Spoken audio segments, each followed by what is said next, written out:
Good afternoon, everybody. My name is Maxwell DeGregorio. I'm an associate at the Milken Institute's FinTech program. We're a non-profit, nonpartisan policy outfit in Washington, D.C., looking at emerging financial technologies and sort of how they're being regulated and rolled out with an eye towards financial inclusion, expanding access to capital, and transparency and compliance. And this afternoon, we're going to have a cool conversation about how blockchain is intersecting with the community development space. And so as we get started, I wanted to just start by going down the line and asking each of you guys to introduce yourselves and sort of say how your organization sort of fits into that community development puzzle. And we could start with Pietro. Me. Okay. Hi. Hello, everybody, and thank you very much for the invitation. My name is Pietro Poretti. I'm the head of the Economic Promotion Division of the city of Lugano. Lugano is the economic capital of southern Switzerland. It's a small place, as a matter of fact, with less than 70,000 inhabitants. It is the third financial hub in Switzerland after Zurich and Geneva. And today, I think I will mainly illustrate what the city, which means at municipal level. Switzerland has a federal system, like the United States, where we have the Swiss Confederation, the federal state, cantons, which are the states here, as well as the municipalities. So I will tell you what we are doing at municipal level, therefore the lowest level, a project that is very close to, therefore, to the citizens. Thank you. Thanks, Pietro. Adrian. Adrian Hale. So I'm Foundry's Director of Economic and Community Development and Director of Foundry Deploy. Foundry Deploy is our business unit that oversees Bitcoin mining installation, deinstallation, troubleshooting, repair, refurbishment section, and I'll get into that, why that's relevant in just a second.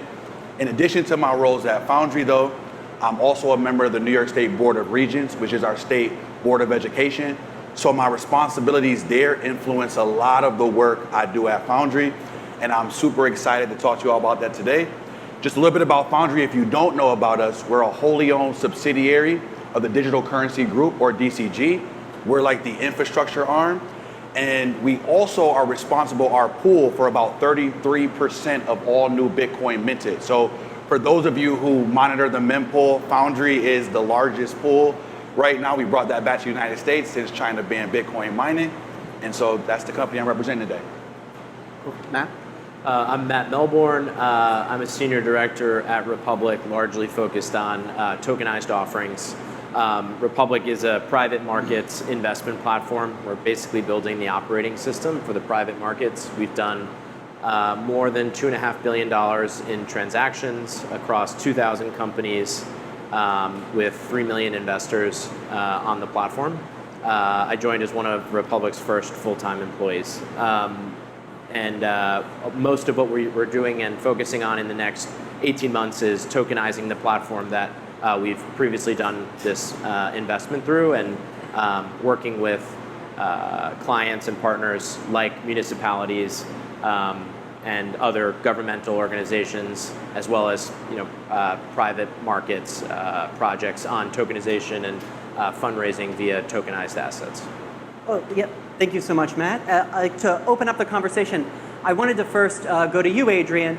And like a lot of what we've been talking about with blockchain, with cryptocurrency, sort of today, and maybe in general, is we look at it, it's a broad global technology. We're thinking about international payments. We're thinking about global settlements, inflation in Argentina. But why is it important to approach this technology from the community level? And what are communities gaining from sort of participating in this ecosystem? So a little bit about my background, which is how I got into this space. So Mike Collier, our CEO, had just joined the Chamber of Commerce. At the time, I was working at the Chamber of Commerce, overseeing workforce development and talent strategy for the Finger Lakes region of upstate New York. Foundry was exploding exponentially. So they were going from like an employer of a handful of folks to over 100 employees. Now, with that kind of success in proximity to a city that has a lot of social problems. So a little bit about Rochester. We're second overall in the country as it relates to childhood poverty, third in poverty overall. So you have this company that's a future-focused industry in proximity to a city with some of the nation's greatest challenges. So it's how do we connect ourselves to some of those issues in Rochester? So Mike comes to the chamber, he asks for names for somebody who can come and oversee economic and community development. I meet with them, I'm gonna supposedly give them names. By the end of our meeting, he's like, yo, I want you to come work with us. And I wasn't necessarily sold on our space just yet, but the more I got to know him, I got to understand there is an inherent ethos in blockchain that says this technology is here to solve problems because a lot of legacy systems have failed. And so coming on, the first way we wanted to leverage this new technology was in the most basic form possible. We got high numbers of poverty and unemployment.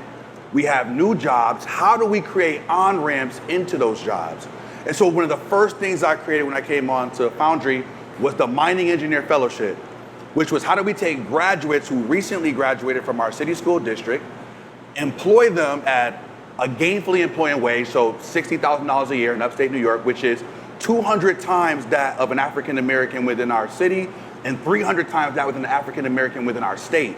So out of poverty instantly. Geography of work was an issue, so we put them through driver's education, bought them cars, and then because literacy and numeracy proficiency was an issue, we also have them going to Sylvan Learning, Kumon Learning, which is literacy and numeracy remediation multiple times a week to at least get them up to 12th grade proficiency. So that was how it started, right? But then we realized if they're graduates of high school but not functioning at a high school level, we have to go back. So we went all the way back to the 4th grade and launched a program called DeFi, which is DeFi with a Y. It stands for Decentralizing Education for Youth. And what that was a math enrichment program to say, we know we have to develop a pipeline into this future-focused industry long before they get to the 12th grade. Just a little bit of statistical data here. Most of our graduates in our community start by 3rd grade. They're a year and a half grade level proficiency. By 8th grade, they're 4.5 years behind grade level proficiency. So we went back to 4th grade to start that process. We also rolled out a blockchain fundamentals course, which will come out this year so we can start teaching them about our technologies, because we also think at Foundry, people closest to the issues have to understand the capabilities of these technologies to design ways to use and utilize it to solve some of these socioeconomic issues. And then last but not least, we just launched a nonprofit to house some of these efforts so we can start expanding the work that we're doing to other companies, not just in our community, but also in our sector. No, and I think that sets the stage really well, Adrian, like as sort of the impact that you can have in your community when you're rolling out these technologies. It's not just the applications, it's the employment, it's cultural shift, it's the people that you bring in, it's what you build around you. And sort of another community that we have on stage with us that has been sort of actively building, dived headfirst into that blockchain space is Lugano. And so, Pietro, I was wondering if you could tell us about sort of your story building out the Luga token, sort of how that came to be, and why, Lugano, a municipality in Switzerland, decided, hey, blockchain technology, it makes sense for us to roll out. Like, we see a clear use case, and we're going to go for it. Of course. The Luga project. Luga is the name of the city payment token. Luga, as in Lugano, of course. And I always say that it is one of the very few good fruits, if I may say so, of the pandemic. This project started as a response to the pandemic, as a way to support small retails, shops, restaurants, at a very difficult juncture in Europe, in southern Switzerland certainly. Many had to close during significantly long periods of time during the so-called lockdowns. During those periods, of course, customers, clients moved to a large extent to e-commerce platforms. And as a result, of course, the business decreased significantly. So we thought that it would be also not only our duty, but in our best interest as a city administration to try to support as much as possible these small businesses. And of course, in a federal state, the Swiss Confederation came in during the pandemic with very strong support, a lot of support. The same happened at cantonal level, but we thought, what can we do as a municipality, right? What can we do as a city administration? And this is why we start looking at ways to incentivize local spending. And we thought, well, there is already a city card. There was a city card that had been in existence for about 20 years that gave to the cardholders a certain number of discounts throughout the city in a very heterogeneous manner, not very well organized. We thought technology can help us. And we developed an app. And in that app, among other things, we built a loyalty program. And this is what Deluga is about at the end of the day, at least until today. Deluga enables a loyalty program with a cashback. We started at the end of 2020 by issuing this payment token after a quite lengthy process where, as administration, we had to learn about the technology, of course. We had to learn about the regulatory framework. We had to present our project to the Swiss financial regulator to get a sort of approval. So once we had done all that, we started issuing the token, the payment token. To give you an idea, and this happened at the end of 2020. To give you an idea, today we have over 12,000 citizens that have an active wallet, which is quite a lot if you consider the total size of the population, which is less than 70,000. We have over 400 partners that are shops, restaurants, service providers throughout the city. We have on an average month, between 6,000 and 7,000 transactions. And today we can say that the payment token is supporting local spending, local consumption. Also consider that Lugano is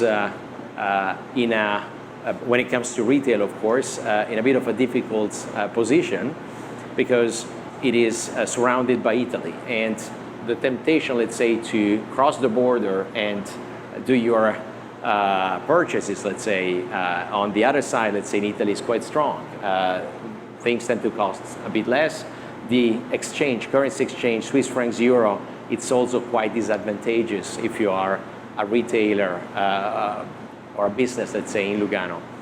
So today we start seeing the first results, and we think that this is indeed a project that uses technology, uses the blockchain technology, and at the same time supports something that is quite simple, right? Which is retail, small businesses throughout the city. And last but not least, it's also an initiative that helps the population, the average citizens, to familiarize with the new technology, to feel more comfortable using it without using too many difficult words. It's something very simple that the average person can use in his or her cell phone, smartphone. Thank you. You wanted to jump in there, Adrian? Yeah, so building on your point, and congratulations on what y'all were able to launch in Switzerland. So, and it's in its infancy, but I was at another conference, and there's another city within our country who launched a coin. And when I did a little bit of digging, I tried to find out what was the utility and the use of that coin. And disappointingly, I didn't see a lot of use to that coin in particular. So I took it back to Foundry to say, how can we come up with some kind of a coin or a token that will allow us to add value? And again, because we have folks with high levels of poverty. And so we have some pioneers from the Internet of Things movement who live in our community. So we met with them and we asked them, like, how will we be able to launch it, but it has to have an actual utility for it. So what they said is, let's see if we can figure out how to kind of put data from cell phones, from different applications that they use. How can we maybe quarantine that information so that when whoever it is, whether it's an IBM, an Apple, a Microsoft, whoever might want to access that information, there's a release of some kind of coin or token, and then that would have actual value to it. And so we're in its infancy, but we're trying to design something very similar here. But below the economic case, there's also a behavioral economic case, because in our community, there's high levels of crime as well.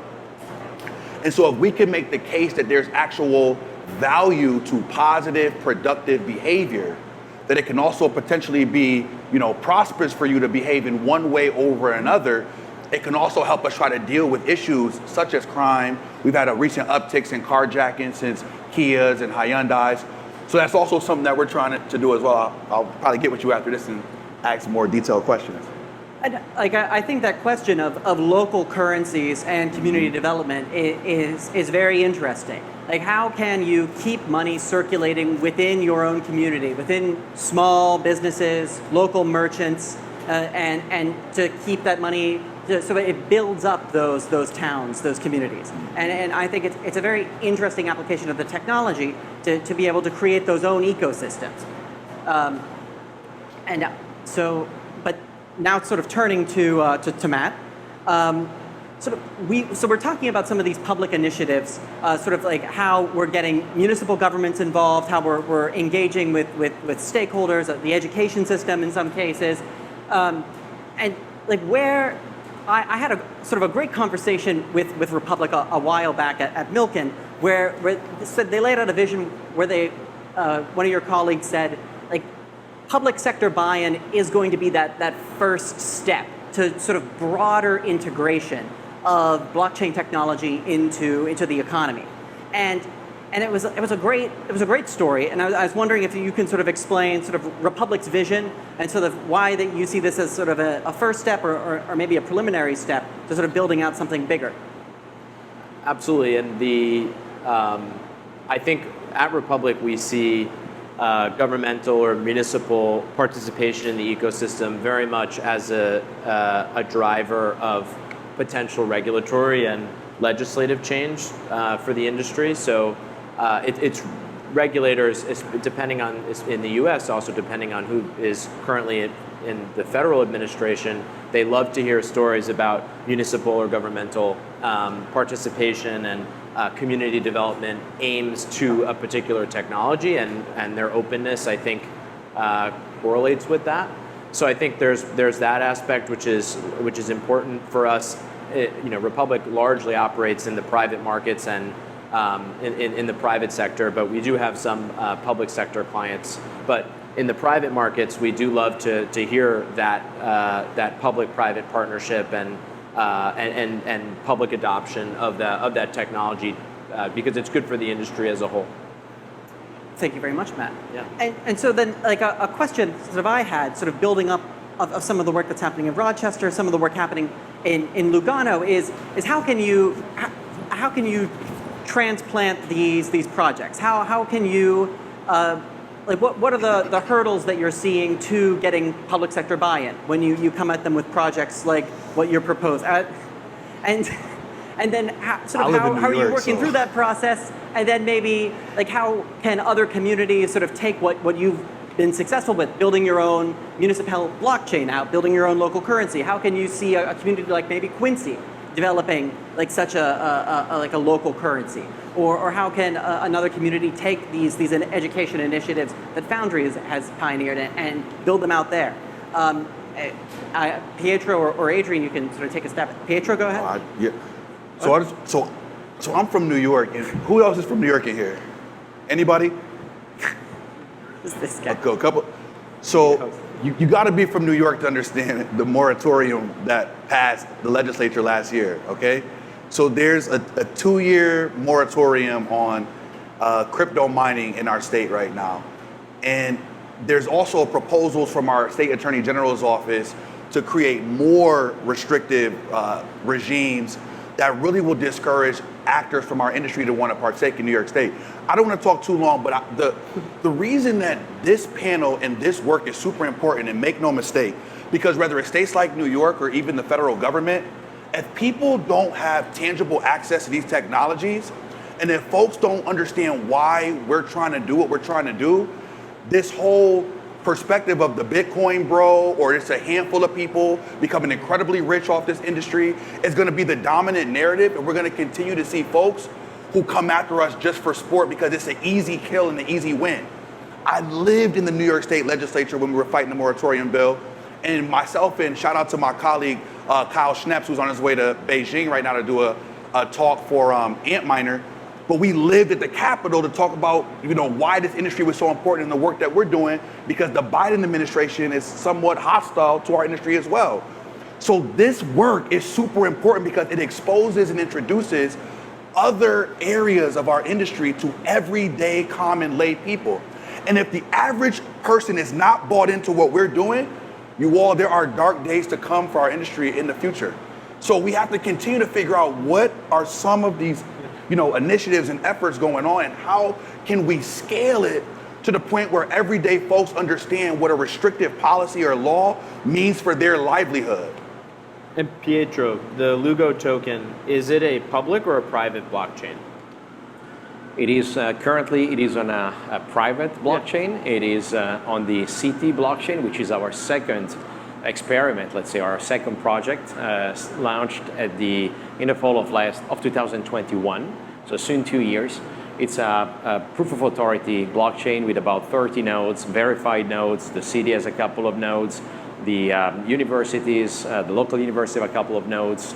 Other vetted companies and partners have the remaining nodes.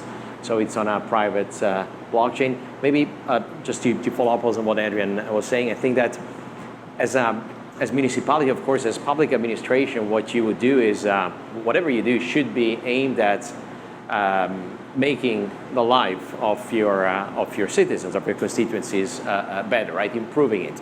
And we think that a project like this, even if we take the technology aspect out of the equation, right, aims at doing that. For the users, the citizens, it offers a consistent discount, right? So it incentivizes local spending by, again, as I was saying, offering a discount. From the merchant's perspective, of course, it's the merchants. I might not have mentioned that it's the merchants that finance this 10%. It's not the city, right? It's not the administration, but it offers them a way to become more attractive. Everything else is provided for free, right? The tools, the marketing, et cetera, et cetera. And ultimately, to the users, meaning citizens, it again offers an easy, safe way to approach this industry, to approach this world, right? Because, well, who is behind the Luga? Well, the same guys who are sitting in the buildings administration, you know exactly where they are. It becomes very tangible. Something that is often a little bit too abstract becomes all of a sudden very tangible. And we try not to use, again, too many technical words to allow people to familiarize, to approach this sector. And I think those are all very tangible points when it comes to like building community buy-in, like getting that trust that you need from local communities to commit to this technology to sort of move it forward. And in like these last couple minutes, like something I wanted to look at is like what are your perspectives on that future for public-private partnership in the industry?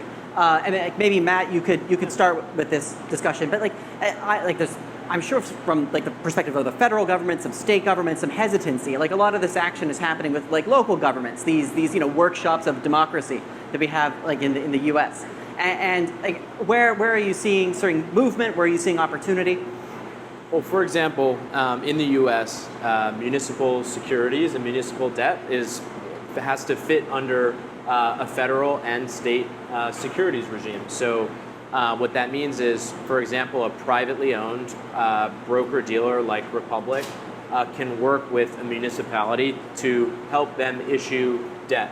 And Republic, as a crypto-focused company, we can work with the municipality or government to do that in a tokenized way.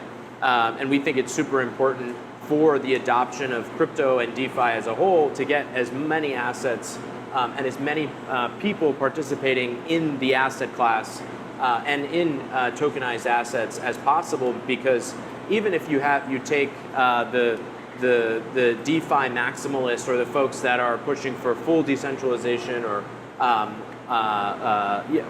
that true crypto vision of where we started, to neglect working with centralized, sometimes private blockchains or in centralized and regulated regimes like securities law or municipal bonds or in these regulated spaces, it's important to not neglect trying to bring these traditional assets on chain because it helps the ecosystem as a whole. So while we do face sort of opposition and threat from governments, I also want to point out that there are folks in the crypto space that don't like what we're talking about here. They don't see it as true crypto or true blockchain, and it's important that we do this sort of thing to educate folks about how to get traditional securities and assets on chain, and getting centralized and government organizations working towards a tokenized future. No, absolutely. And sort of in those last couple of minutes, if there's anything like either Pietro or Adrian you wanted to throw onto that, how do you see sort of your initiatives like moving into the future? Sort of like what's next for Lugano? Like what's next for Rochester? For Lugano, we keep adding features to, here we mainly spoke about the Luga project. We keep adding features, and this is also the beauty of the technology, right? The sky's the limit, as they say. You need to be creative, you need to have, of course, the necessary support to get things done, but this is what we're doing. 2 weeks ago, we introduced a new functionality in our app, which allows users to move the payment token from one wallet to the other, whereas previously, it was only possible to send money from the user wallet to the merchant wallet, right? Now, if I want, I can send a certain amount of token. Let's say we can split a bill at the restaurant or at the bar, right? I pay and I receive a share from those who are having a meal with me, for instance. So we added an NFT wallet also for other purposes. So we keep adding features, we keep expanding the app to make it and the wallet, of course, to make them as attractive as possible. I think that this is a little bit the direction where we're going with the Luga project. Absolutely, Pietro. So we're harnessing that functionality, that the ability to leverage that change, I absolutely agree. It's a great strategy. Adrian, did you have any sort of closing remarks on the future for the public-private partnership? So right now, a lot of actors in our industry aren't even eligible for local, state, or federal grants or credits, tax credits. So I think the more we make the case of our value from an economic development standpoint, the more I think government, different levels of government will feel comfortable investing in our industry, because ultimately we need that in order to scale up and grow. So this work is super important. Well, thank you all so much. This was a great conversation. I'm glad you could all join us. And thank you so much, Ian and Justin.